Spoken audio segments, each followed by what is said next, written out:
Агуулгын орчин зорчихдоо сэрээ тачаа өргөгчийн анхааруулсан дуу тохиог анхааралтай сонсож, сонир сэрэмжтэй явах болон утасны чихвч зүүж явахгүй байх. Хэд хүнд овор ихтэй ачааг гар поо болон бусадтай хамтран өргөж зөөх. Халтран унах тэглэх аюул гаргахгүй тулд хаана явж байгаагаа харан явах хэсгээс цахилгааны залгуур уцгагчийг холдуулан гар поо тэнцвэрийг нэг байршилд тавих. Ажлын байранд арх согтуурлахындаа хэрэглэхийг хориглоно. Тавиур тавцсан дээр дамжих, авирахыг хориглоно.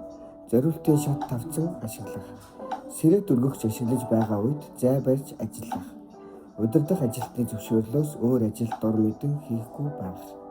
Ажил үргээ гүйцэтгэх явцад техникийн болон бусад асуудал гарсан бол мэдэгдэн ноцтой гэж үзвэл тухайн ажлыг зогсоох. Сэрээ тачаа өргөгчийн сэрээн дээр гарч болохгүй. Ажлын байранд ёс бус үг хэллэг, муудалцах, зодолцохыг хориглоно.